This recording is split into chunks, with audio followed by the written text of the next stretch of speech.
عقل کے اندر آئے تو قبول کریں گے، نہ آئے تو قبول نہیں کریں گے. ان تمام چیزوں کا انکار کیا ہوا ہے. سر سید احمد خان کی آپ کتابوں کو پڑھیں، بلکہ پڑھنے کی ضرورت نہیں ہے، علماء سے سنیں.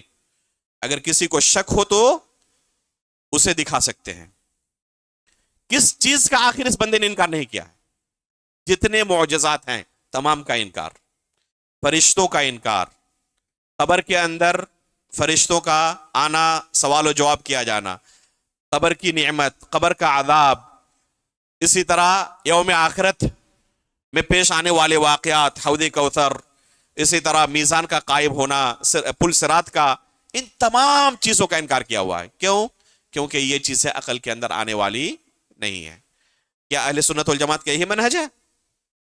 اہل سنت والجماعت کی یہ خصوصیت نہیں ہے. ان کی خصوصیت یہ ہے کہ یہ شریعت کو، کتاب و سنت کو عقل پر مقدم کرتے ہیں. عقل کے اندر نہ بھی آئے تو اس وجہ سے اس کا انکار نہیں کرتے. لیکن دوسری گمراہ فرقوں کے، جماعتوں کے یہاں آپ کو یہ چیز نہیں ملے گی. یہ اہل سنت والجماعت کی بہت بڑی خصوصیت ہے. اسی طریقے سے اہل سنت والجماعت کی خصوصیت یہ ہے کہ ایک ہی مسئلے کے اندر تمام دلائل کو جمع کرتے ہیں. کسی مسئلے کے اندر اپنا نظریہ، اپنا عقیدہ، اپنا موقف کیا ہونا چاہیے، تو پہلے ہی ایک رائے قائم کر کے دلیلیں ڈھونڈنا شروع نہیں کرتے، بلکہ اس مسئلے کے تحت جتنی دلیلیں ہیں سب کو جمع کرتے ہیں. اور تمام دلائل کو جمع کرنے کے بعد مجموعی اعتبار سے جو نتیجہ نکلتا ہے وہ اپنا عقیدہ اور موقف بناتے ہیں. ایسا نہیں کرتے کہ چند حدیثوں کو لے، چند آیتوں کو لے اور چند آیتوں کو چھوڑ دیں. یؤمنون ببعض ویکفرون ببعض، یہ مسلمانوں کی صفت نہیں ہے. کن کی صفت اللہ نے بیان کی؟ یہ اہل کتاب کی صفت ہے. تو یہ اہل سنت والجماعت ایسا نہیں کرتے کہ چند حدیثوں کو لے اور چند کو چھوڑ دے. یہ کن کی علامت ہے؟ یہ گمراہ فرقوں کی علامت ہے، ان کی خصوصیت ہے. اہل سنت والجماعت کی خصوصیت نہیں ہے. میں آپ کو ایک مثال دیتا ہوں، وقت زیادہ نہیں ہے. ایک مثال سے اس معاملے کو آپ اچھی طریقے سے سمجھ سکتے ہیں. ایک شخص کلمہ لا الہ الا اللہ کا اقرار کیا، اسلام کے اندر داخل ہو گیا. اب اس سے گناہ کبیرہ کا ارتکاب ہوتا ہے. جھوٹ بولنا گناہ کبیرہ ہے، چوری کرنا، غیبت کرنا گناہ کبیرہ ہے. اس شخص سے گناہ کبیرہ کا ارتکاب ہوتا ہے. تو اس کا کیا حکم ہے؟ مسئلہ سمجھا آپ نے؟ ایک شخص جو مسلمان ہے، کلمہ لا الہ الا اللہ کا اقرار کرتا ہے، لیکن اقرار کرنے کے بعد، مسلمان ہونے کے بعد اس سے گناہ کبیرہ کا ارتکاب ہوتا ہے. مثال کے طور پر چوری کرنا، زنا کرنا، شراب پینا کبیرہ گناہ ہے نا. تو اب اس کا کیا حکم ہے؟ مرجیہ نام کا ایک گمراہ فرقہ ہے. ان کا کہنا ہے کہ اس نے کلمے کا اقرار کر لیا ہے نا، اب چاہے جو بھی گناہ کرے کچھ فرق نہیں پڑتا، اس کے لیے جنت پکی ہے. اسی کے بالمقابل ایک دوسرا گمراہ فرقہ ہے خوارج اور معتزلہ کا. ان کا کہنا ہے کہ گناہ کبیرہ کا ارتکاب کر لیا ہے، اب یہ کبھی جنت نہیں جا سکتا، جہنم پکی ہے. اب کہیں گے کہ آپ کے پاس کیا دلیل ہے، آپ کے پاس کیا دلیل ہے؟ تو یہ دونوں جماعتیں کہتی کہ ہمارے پاس کتاب و سنت سے دلیل موجود ہے، قرآن کریم کی دلیل موجود ہے، حدیث رسول سے دلیل موجود ہے، صحیح بخاری کے اندر حدیث موجود ہے. ہم نے مرجیہ سے پوچھا کہ آپ کہتے ہیں اس کے لیے جنت پکی ہے، کیا آپ کے پاس دلیل ہے؟ کہتے ہیں سنیں، صحیح مسلم کے اندر حدیث موجود ہے. اللہ کے رسول صلی اللہ علیہ وسلم فرماتے ہیں کہ جس نے کلمہ لا الہ الا اللہ کا اقرار کیا اور اس پر اس کی وفات ہوئی تو وہ شخص جنت میں داخل ہوگا. ابو ذر غفاری رضی اللہ تعالیٰ عنہ مجلس میں موجود تھے. کہتے ہیں کہ اللہ کے رسول اگر اس نے زنا کیا، چوری کیا تب بھی؟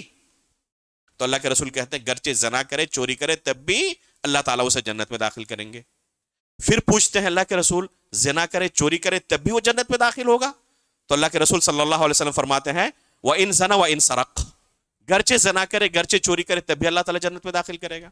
پھر پوچھتے ہیں تیسری بار، اللہ کے رسول تیسری بار بھی یہی جواب دیتے ہیں گرچہ زنا کرے، گرچہ چوری کرے، تب بھی جنت میں داخل ہوگا. اور آگے تیسری بار کہتے ہیں وَإِن رَغِمَ أَنْفُ أَبِي ذَرٍ، گرچہ ابو ذر کو بہت ناگوار گزرے تب بھی اللہ تعالیٰ جنت میں داخل کرے گا.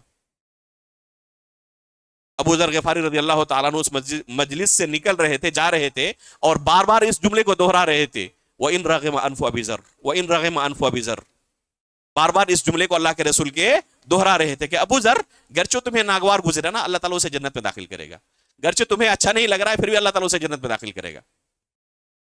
یہ اس جملے کو بار بار ابو ذر غفاری رضی اللہ تعالیٰ عنہ دوہرا رہے تھے. یہ مرجئہ کہتے ہیں کہ دیکھیں یہ حدیث ایک دم واضح ہے کہ ایک بندہ چوری کر رہا ہے، زنا کر رہا ہے، اور اللہ کے رسول 3 بار پوچھنے کے بعد بھی کیا کہہ رہے ہیں؟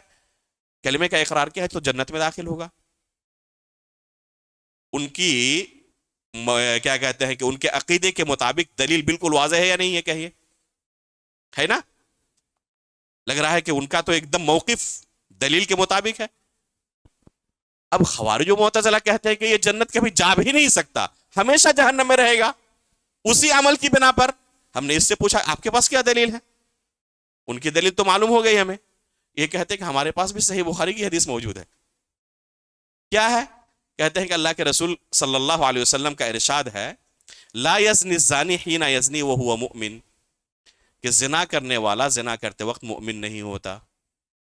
ولا یسرق السارق حین یسرق وہو مؤمن، چوری کرنے والا چوری کرتے وقت مؤمن نہیں ہوتا. ولا یشرب الخمر حین یشربها وہو مؤمن، شراب پینے والا شراب پیتے وقت مؤمن نہیں ہوتا. خود اللہ کے رسول نے زنا کرنے والے، چوری کرنے والے اور شراب پینے والے کو مؤمن ہونے کا انکار کیا ہے. تو جو شخص مؤمن نہ ہو، ایمان سے نکل جائے، اس کا ٹھکانہ جنت ہوگا یا جہنم ہوگا؟ بات ان کی بھی صحیح لگ رہی ہے. ان کی بھی حدیث صحیح بخاری میں، ان کی بھی حدیث صحیح بخاری میں.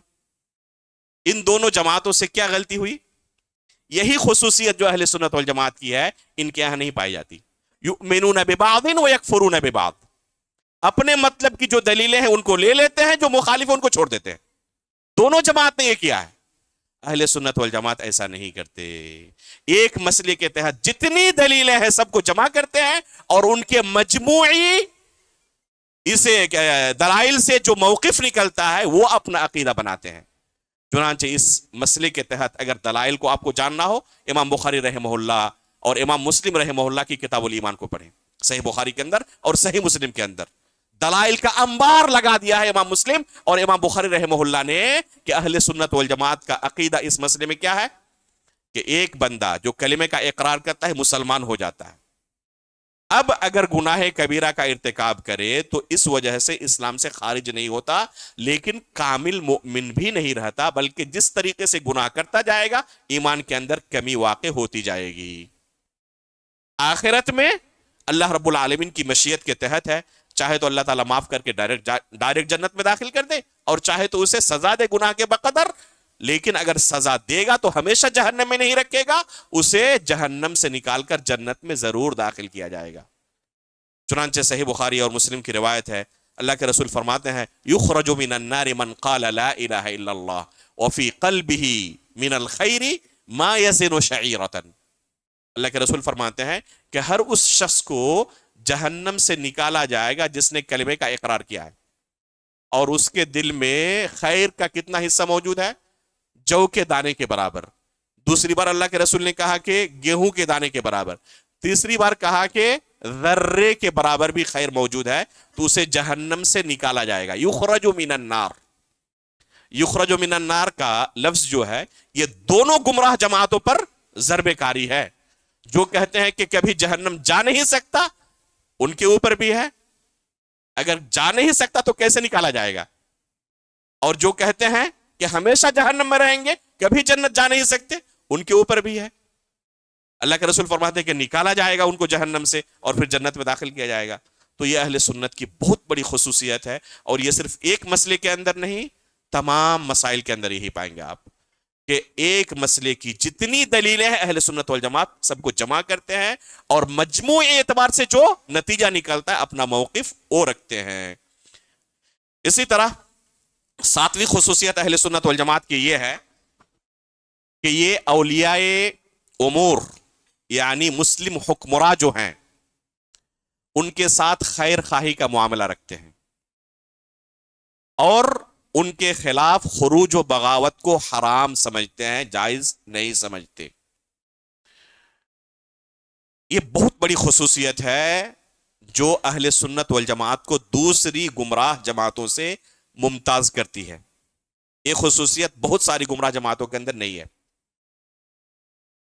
اس کی دلیل کیا ہے؟ اللہ کے رسول صلی اللہ علیہ وسلم کی حدیث ہے، فرماتے الدین و النصیحہ، کہ دین خیر خواہی کا نام ہے.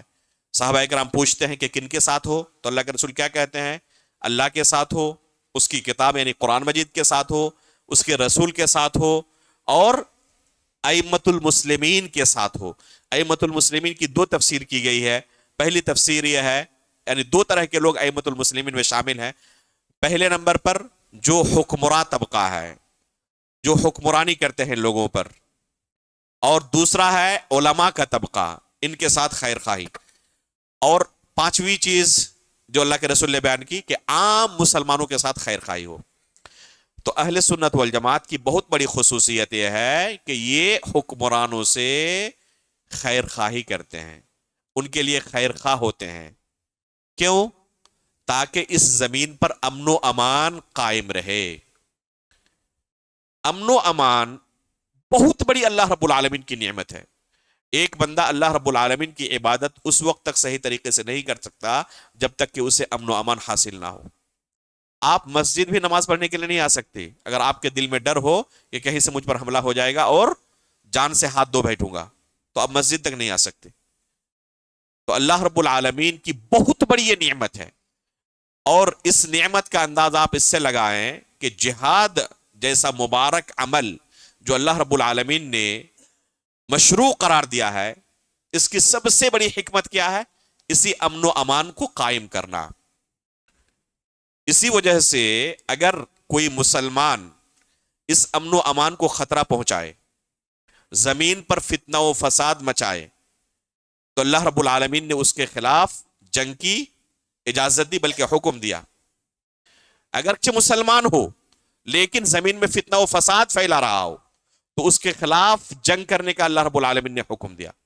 اس کے برخلاف کوئی شخص غیر مسلم ہو، کافر ہو، اپنے دین پر کفر پر ہی باقی رہے، لیکن معاہد ہو، یعنی مسلمانوں کے ساتھ ایگریمنٹ ہو جائے، ہم آپ کے خلاف تلوار نہیں اٹھائیں گے، آپ ہمارے خلاف نہ اٹھائیں، اس کے خلاف جنگ حرام ہے، جائز نہیں ہے، گرچہ وہ کافر ہے.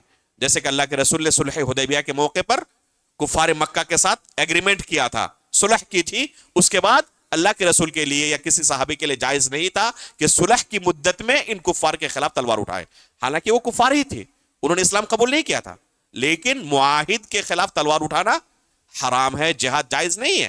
اسی طرح کوئی مستأمن ہو، یعنی امن و امان طلب کر لے، اور مسلمانوں میں سے کوئی بھی بندہ اسے امان دے دے، تو اس کے خلاف جہاد جائز نہیں ہے، حرام ہے. فتح مکہ کے موقع پر بعض صحابہ کرام طاق میں تھے بعض کفار کے سلسلے میں کہ انہوں نے ہمارے رشتہ داروں کو قتل کیا ہے، موقع ملے تو پہلی فرصت میں ہم ان کا بدلہ لیں گے. جب انہیں پتا چلا تو فوراً ام ہانی رضی اللہ تعالیٰ عنہ کے پاس گئے اور جا کر امان طلب کی، اور انہوں نے امان دے دی. یہ صحابہ کرام کہنے لگے نہیں، ہم نہیں مانیں گے، وہ ہمارے جانی دشمن ہے، بہت نقصان پہنچایا، ہم ضرور ان کو قتل کریں گے.